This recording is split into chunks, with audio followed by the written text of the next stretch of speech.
Ladies and gentlemen, welcome to the Spodcast. I'm Joe, and tonight we have with us Charl, Alys, and a returning guest we have Tom.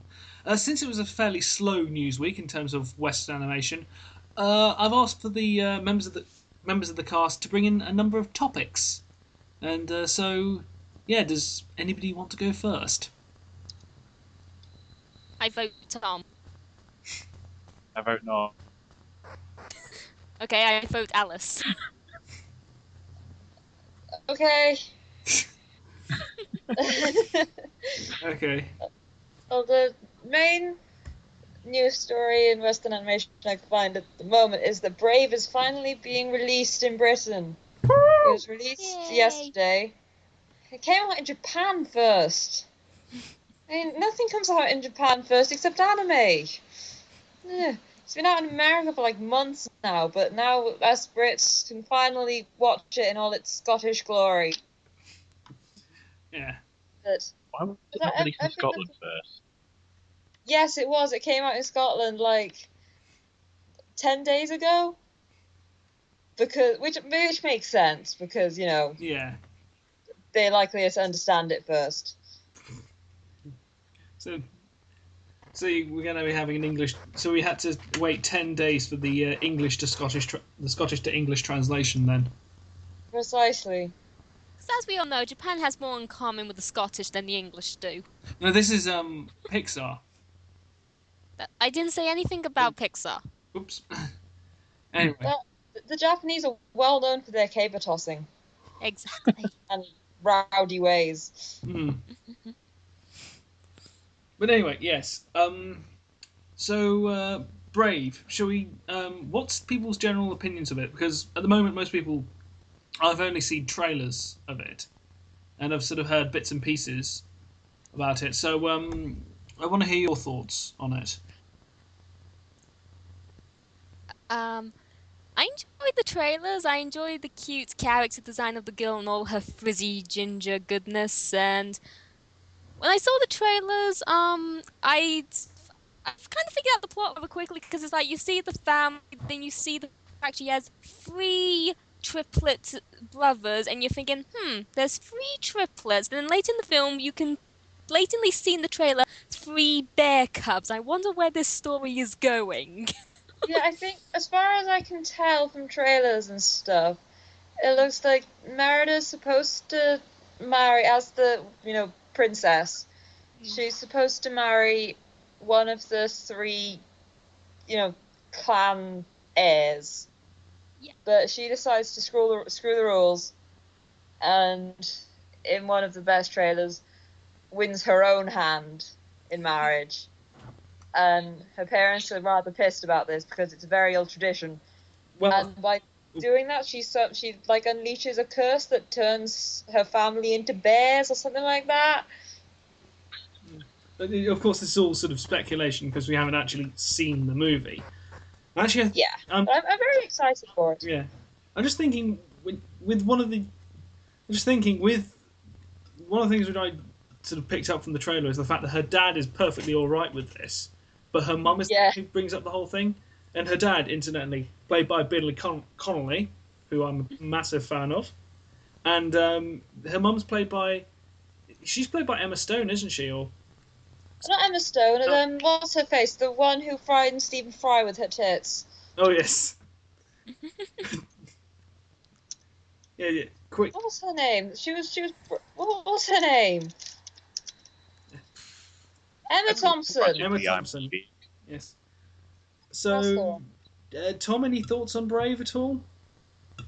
Again, I've only seen what's been on the trailers and on Tumblr, so I've not seen as much as what Alys was talking about with the bear thing. All I knew was like it was the arranged marriage, and she had run away and didn't want to really go through with it.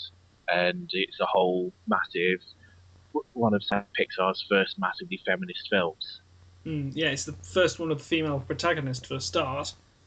Yeah. Because most when it comes to Pixar, most of the times they sort of approach everything with sort of in a sort of with sort of an XY chromosome sort of thing. They've got, for example, Toy Story, Pixar, A Bug's Life, and so on and so forth. That was all sort of Toy Story, A Bug's Life, The Incredibles, all of that was sort of very much the had male characters and stuff like that. Even the more recent film Up, was basically about a man in his sort of autumn years. So they haven't exactly had any female protagonists, so to speak. No, Pixar do write good female characters. I will give them that. Jessie is one of my favorites ever because Jessie.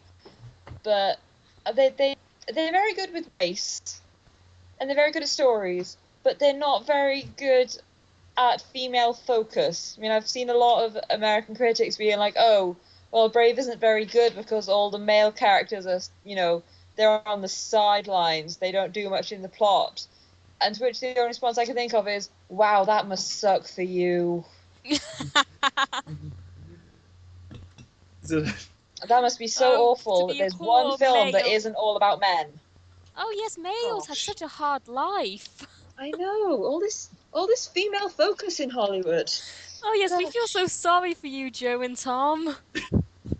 No, it's all right. It's all right. We've just got masses of porn to relieve ourselves with. Yes, but again, you poor things. Anyway, so yeah, Brave. We generally. Anybody else sort of want to bring any other points about it? So we've got the fact.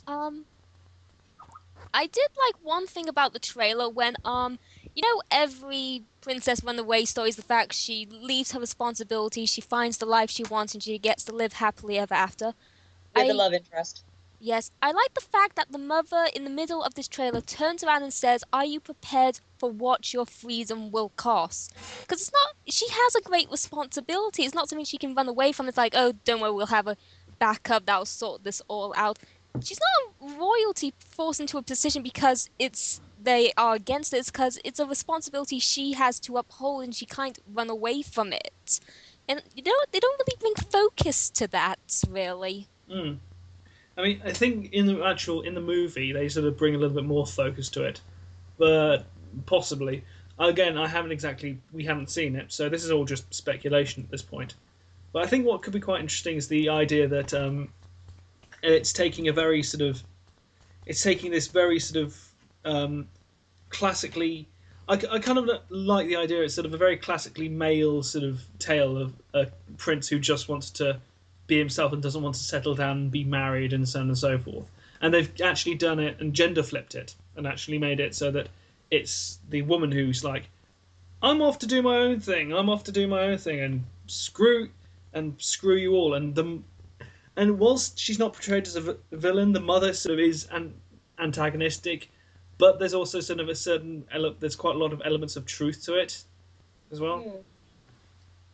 As she does want what's best for Merida. It's just what she thinks is best for Merida is not what Merida necessarily thinks is best for Merida.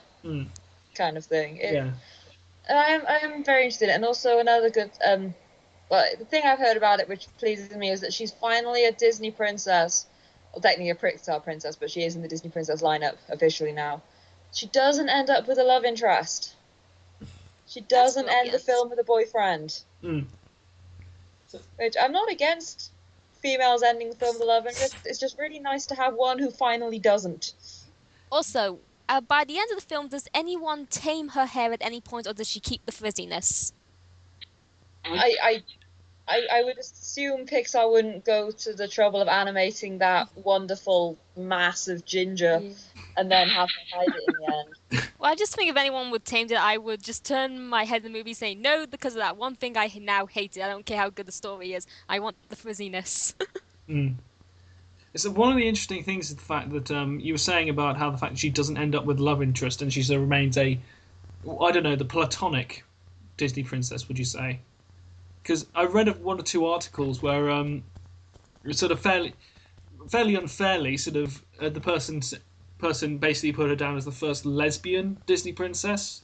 Yeah, I heard that. Yeah. Their reasoning was that because she enjoys masculine things and doesn't end up with a love interest, therefore she is a lesbian. Because I study engineering and the fact I am single in this group, I'm clearly a lesbian. Exactly. Well, Obviously. I study drama and I'm single as well, so that probably means I'm gay. Exactly. Joe, you're not cool enough to be gay. You're just not. Yeah.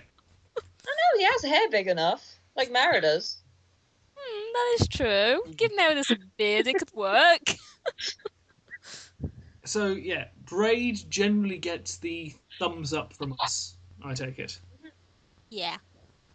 Okay. Tom, you've been oddly quiet at this point. I'm just laughing at lots of your comments. Oh, God. By that logic, in my case, it's blatantly wrong. Tom is heterosexual, as far as I know. You are, aren't you, Tom? Yes, as far as I know. Tom? Yes.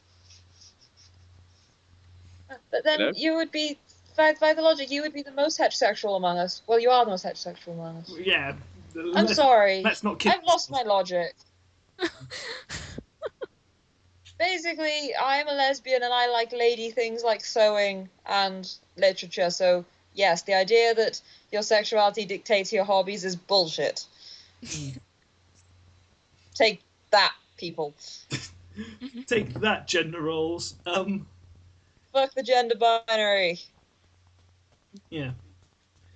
Anyway, shall we move on? Tom, is there anything you want to sort of bring to this discussion?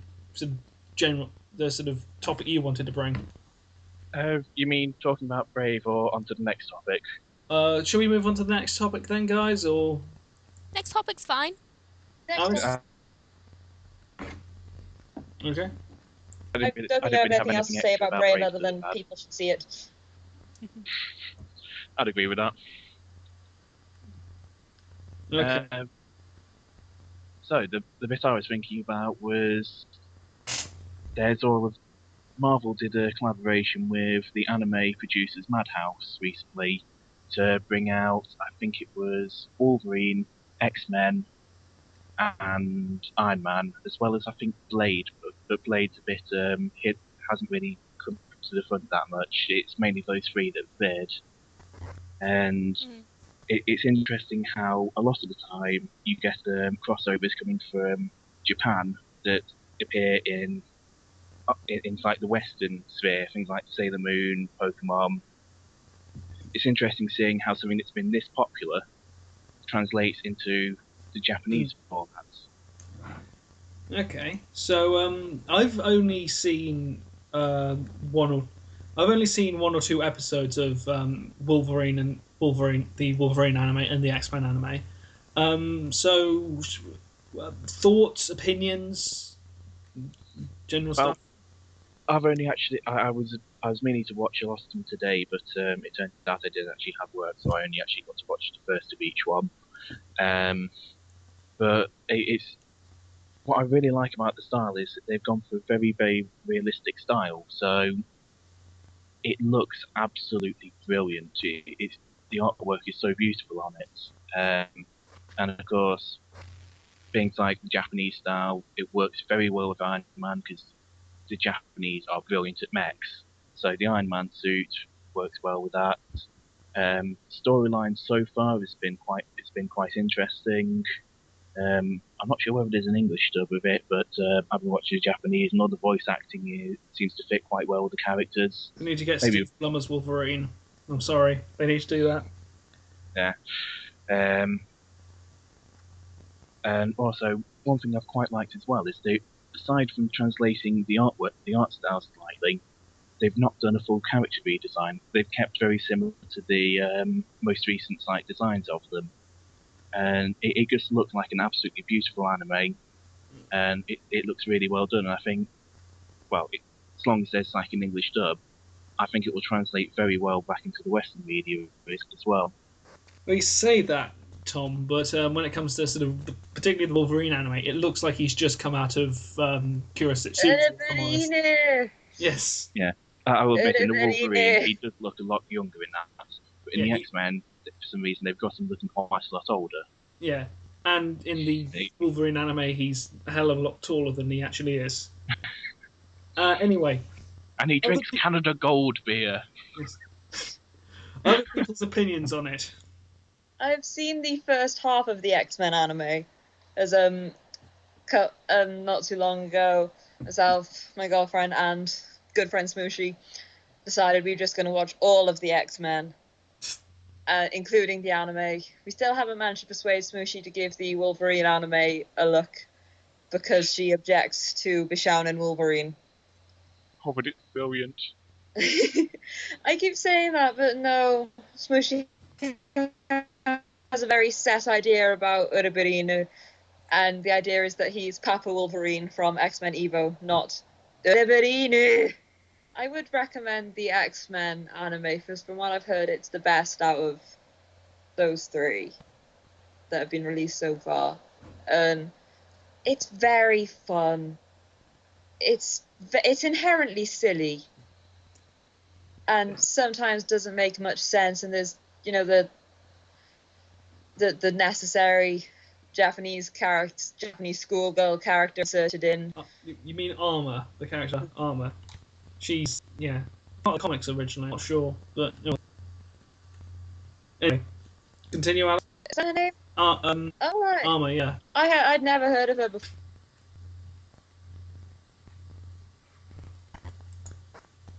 She's and she has a worrying relationship with Emma Frost, but I'll give the anime points in that at least Emma Frost is in it. Charl, what's your opinions of it? Have you seen it at all, or general? I've seen the first few episodes of the X-Men one, and I was pretty impressed by everything I was seeing. I was blown away by the opening, which just begins with the Phoenix, Jean Grey, just dying. But of course, yes, but of course, Cyclops has to go through his whole depressive stage throughout the whole thing, and you're just like, will someone shoot him in the head, please? I liked Wolverine because I liked the fact this wasn't awesome, smexy Wolverine. He looked kind of animalistic, and I said, yay, I prefer that, thank you. But I was every other second I was distracted, because it is literally what happens when you get beefed up superhero figures of males and put it with the Japanese big busty females, and it's like crossing 2 extremes together. Can't focus. It was very amusing for me. At least the 2 females, Storm and Emma Frost, can, they're not known for having small busts. Yes, I was just looking at this going, yep, Major, this is definitely the guys who did Ghost in the Shell. Boob focus and men with awesome 6-packs, and it's like, tone it down. But yes, it was fairly good, and I did actually like the idea of seeing a other culture's impression on the mutants besides America. America's opinion is the only one that matters. And then, one of the things I thought, one of the things I do want in the sort of, if they do another sort of X-Men sort of series, is to do it with the original team of oh yes, Cyclops, AIM, Beast, Iceman, and Jean Grey. Have you been reading the Sorry, you go first, Charl. Why does no one understand my hatred for Cyclops and Jean? Stop bringing them back. But they are best couple. Jean and Wolverine is awful couple. Oh, I'm not denying that. It's just, in the original X-Men back in the 80s, 90s, I just thought Jean Grey and Cyclops were the most boring characters. They were as white as wholemeal bread. Well, that's why they work so well together. Yes, have your bland babies and whatnot. Well, if it helps in the X-Men anime, Jean is very dead. As in, like, I think she's actually dead. Instead of the fake dead, Jean does a lot. And Emma and Cyclops have a far more interesting relationship because Emma is cool. But to go back to Joe's point about wanting something involving the original X-Men team, have you been reading the X-Men First Class comics? No, I haven't. No. They're very good. They're completely unrelated to the homosexual love film that X-Men First Class is. The comics are about... It's like if the 60s comics had been written with attention to characters and plot. Fair enough. Instead of being in the 60s way of colours. Sort of, oh, hey, everybody, it's Stan Lee here. Every sentence ends with an exclamation mark. Excelsior! Yes. I think we've pissed off a few Marvel fans there. Yeah. One more thing before we move on from the anime, I'd just like to say, Moira McTaggart is in it, which means one of my favourite villains, Legion, is in it. But interestingly, her name isn't Moira McTaggart in it. It's Yui Sasaki. And I can't help but feel that it's because none of the Japanese actors were sure they'd ever be able to announce Dr. Moira McTaggart without, Without, yeah. But yes, They already had Aurora Monroe, Uriberinu, Professor X. Oh God, I feel. We're not racist, No, honest. we're not. No, even though everyone here is about as white as some frightened paper. It's pronouncing them as it's pronounced in the anime. I'm sorry. I just find it really funny when things like that happen. Uriberinu, Ginu. Anyone gets away scot-free is Beast. Well, you can't really not say beast without it crossing the language barrier, and also sounding really manly as well. Sort of beast. I don't know. So yes, that's the X-Men anime. Now we bring on to our final member, Charl. Do you have anything to talk about? Kaijudo Rise of the Duel Masters. Oh dear. I was very hopeful of this show because it is purely Western. They take the original Duel Masters, the old anime with the card games, and which the Americans butchered to death in their dub, but I think it was pretty much bad already. But it gets rid of the characters, gets rid of the plot, even gets rid of the card games, because instead of them sitting around playing cards with 3D animated monsters around them, they're actually interacting with the monsters in an ongoing storyline. And I thought, yes, that'd be wonderful. That would be awesome. It's so boring. It's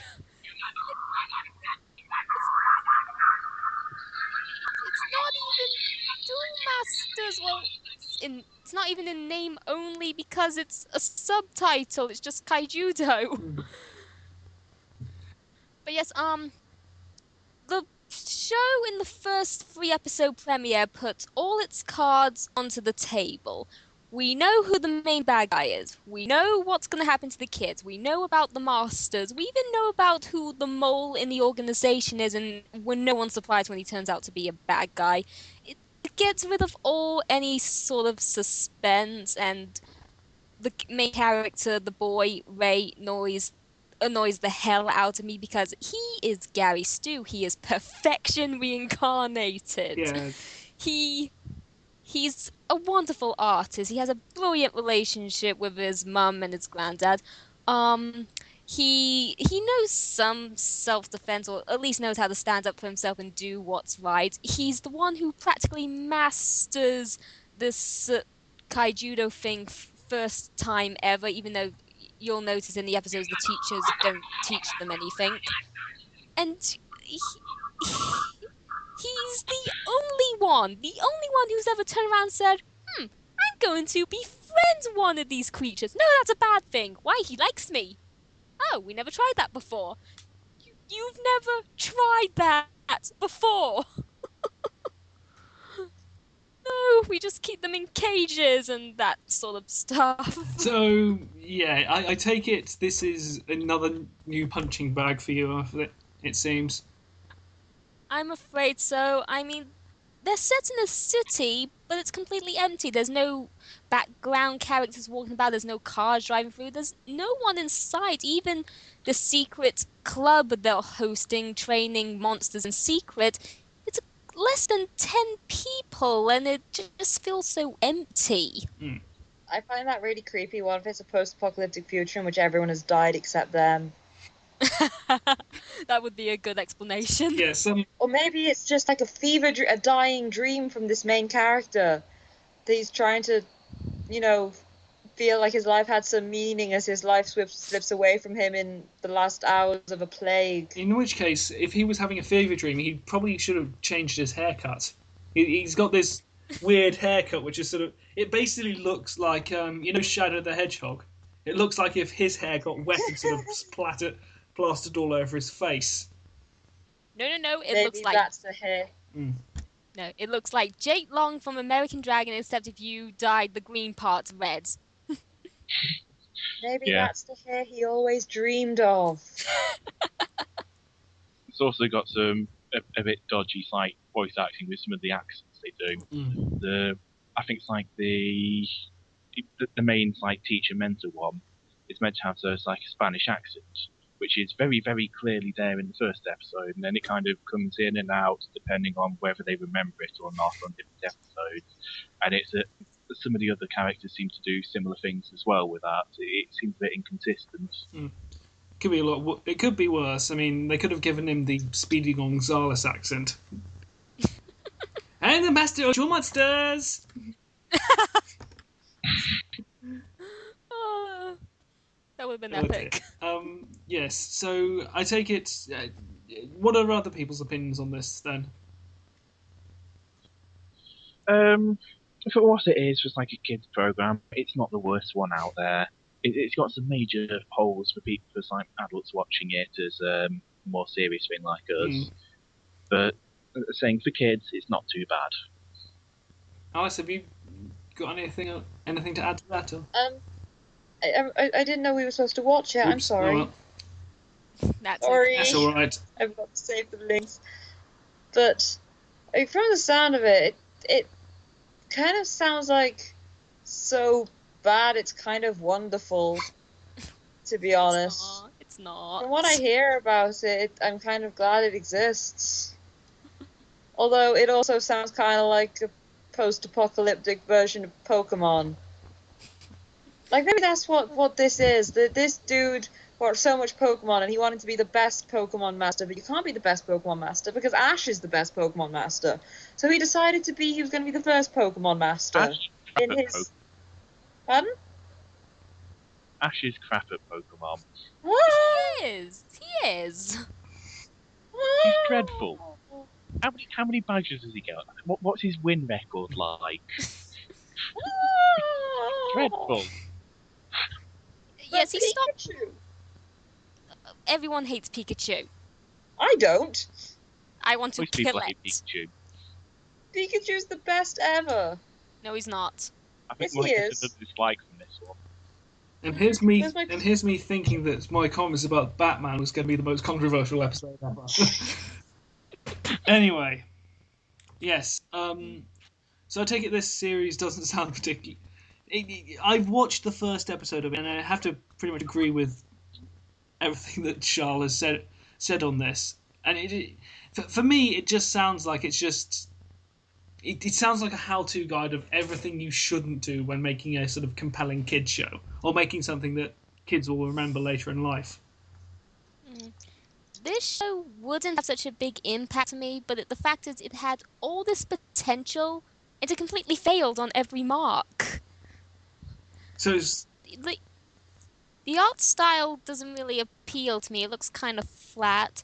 And the monsters don't really look interesting design. I mean, Duel Masters, even though the monsters were only on screen for like 5 seconds when they were being summoned, at least they looked brilliant.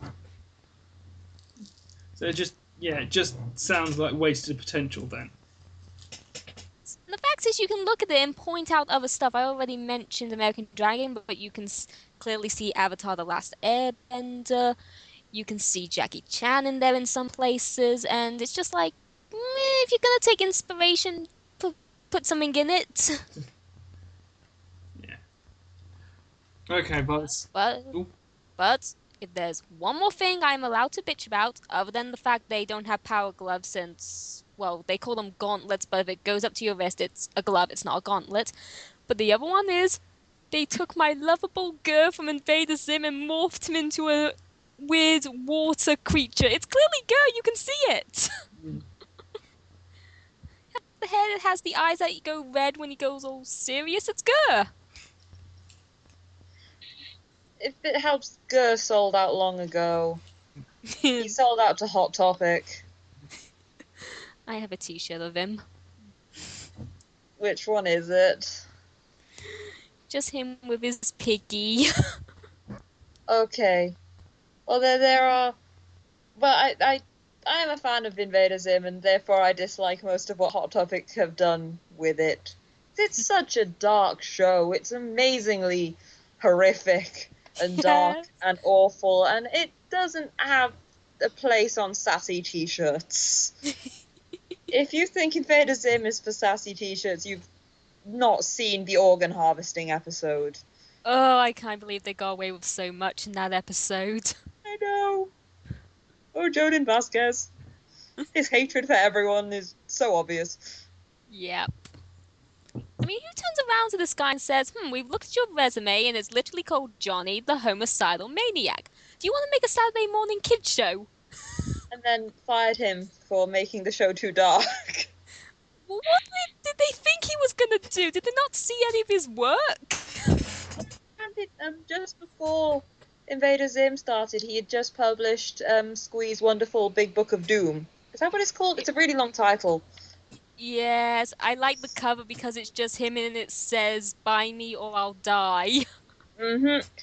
But someone at Nickelodeon may have misinterpreted that as being good for children. It's because of the fact Squee's a young child, isn't he? And in a shitty world. Yeah, in a very shitty world. And he's the only sane character, despite the fact I think he's meant to be, 8? I think he's supposed to be younger than that. I thought I had him pegged at like 6. Oh dear. But yes, by the sounds of it, not particularly many people are enjoying this show then. I'm not going to watch it. I've done my 3 episodes, I'm done. You're going to continue bashing on Ultimate Spider-Man then? Oh yes, I will bash about that until it is cancelled. It won't be. No, it'll get 5 seasons, you know it will. But yes, so, yeah, I think that's about it. Does anybody want to add anything? Like, anybody have any little tidbits available? Because if not, then I can pull out my secret mystery topic. Ooh, you brought something to the table. I did, yes. Okay, for my topic, which I've brought here today, I've brought the trailer to the Disney movie Wreck-It Ralph. Yeah, I'm looking forward to this movie. It's basically about an arcade character, Wreck-It Ralph.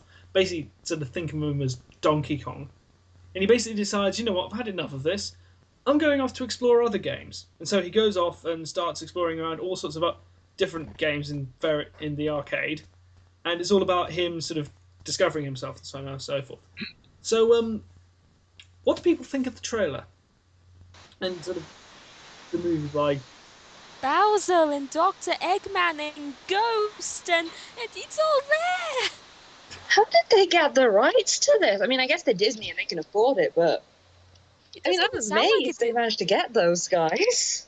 It doesn't even sound like a Disney film. I know. Just like the copyright run from when the first game came out, or when from the most recent game came out. Because if it's the first one, then the copyright may have expired. Oh, on Bowser and Dr. Eggman? On some of the characters, yeah. I wouldn't think so, especially with Nintendo and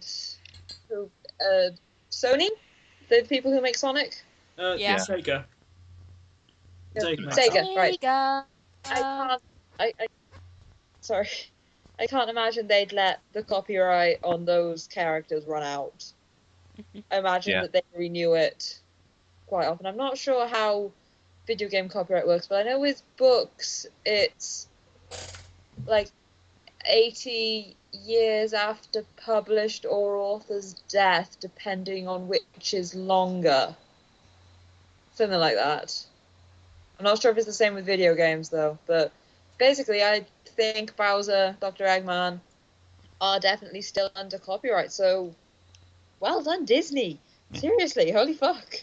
I think what's done is the fact they actually sent sort of sent messages to Nintendo, Sega, and Capcom, who are the guys who make Street Fighter, and various other video game companies saying, look, can we use these characters as in our movie, because of the fact that will open up, be sort of advertisement for you guys. These sort of famous iconic characters in your will be in your movie, and it'll also be up on the various sort of in this sort of cast list and so on and so forth, so people can actually go back and look at it, and so you'll get money. But I'm not sure how it works, but somehow they've managed to do it, which I'm amazed by. Yes, you're the person that's always saying if there were live Justice League movies, it would never work because of all copyright issues. That's why it's like the X-Men and Spider-Man did appear in Avengers, wasn't it? Yeah. They couldn't. Also, because the old Spider-Man movies were kind of rubbish and didn't have Peter Parker as an actual teenager. I mean, God bless Tobey Maguire, but I don't think there's any way he'd be able to pass as a 17-year-old Peter Parker nowadays. Well, the guy who was playing the new Spider-Man, when he was filming, he was already 2 years older than when Tony was playing Spider-Man back then. He looks like a gangly teenager, though, does Andrew Garfield. Yes, he does. I think he was meant to be, 28 for filming? Aww. Oh, he still looks so young. He looks younger than me. Some of the fans of it, people are excited for this movie. We're geeks, of course we're excited. I think this is going to be sort of a game changer when it comes to sort of, particularly with sort of Western animation movies. In the same way that the Avengers was sort of a game changer for comic book movies, this one's going to be an interesting one for sort of Western animation one, because of the fact it's the same. I kind of think of it as a modern update to Roger Rabbit, Who Framed Roger Rabbit. If anybody saw that movie, that's probably why they all agreed to let these characters be used. We all get the amount of screen time per character. Sort of like nobody gets any more and any less, and so on and so forth. Yeah. The only thing which I'm a little bit worried about is the fact that even though it's sort of such a high sort of money, such a huge money sort of amount, there may be sort of some technical issues, which I don't know, sort of some problems when it comes to the actual sort of, people might not get it, or so on and so forth. It might be sort of lambasted at the box office or something like that. I don't know. I want this to succeed, but I have doubts. I mean, it's got a pretty good cast going into it, though. Because I mean, big names you got going in. Alan Tudyk, who's famous for things like Firefly, who's in A Knight's Tale. John C. Reilly, who's been in lots of stuff. Jane Lynch, she's famous for being in Glee, 40-Year-Old Virgin. Sarah Silverman, who's one of the American comedians, I think. A whole host of other ones who I can't think of if they've been in offhand, but they seem familiar. It looks like a fantastic cast going into it. I think what may happen with this film, even if it's lampooned rather by the critics, hopefully the box office numbers will prove it success. Like, for example, no critic really enjoyed Scott Pilgrim versus the World, but I doubt Edgar Wright considers it a failure, considering it has such a huge fan following, and is generally beloved by students. But not enough to get a sequel, unfortunately. No. Not enough to get... Why the story practically wrapped up itself? I mean, not enough to sort of make any kind of dent, because of the fact that the next week came out The Expendables. And that, of course, huge amount of money in the box office. And, yeah. So, I'm looking forward... I think this is going to be interesting movie, but there is always that double-edged sword when it comes to the box office. There may be something which goes wrong. I'm interested in seeing this. Sorry. Yeah, carry on. Oh, thanks, Tom. So I'm interested in this film because I'm glad to find there's finally a film which is about video games as a good thing. Where it's like you've got, that film about the Power Glove, which is mainly about, hey, isn't Nintendo awesome? Don't you want to buy this new product? Don't you? which is what most video game movies are about, but instead of this film being based on a franchise, it's based more on video games themselves and celebrating those, which I'll be glad to see, because it's just nice to finally find something that's treating geek culture as something fun and enjoyable and that can help you find yourself instead of used as a metaphor for drug addiction, which a lot of series use it as. I'm not addicted. I can stop gaming anytime I want. You just choose not to. Yes, why is that anytime I want, not anytime my parents want? I would agree with you, but I'm having withdrawal symptoms since my TV broke. Oh, bless him. No! Are you starting to see a Nintendo 64 crawling along the ceiling then? Now I'm starting to do productive things. Oh god. No! Oh dear God. Anyway, I think we could wrap it up.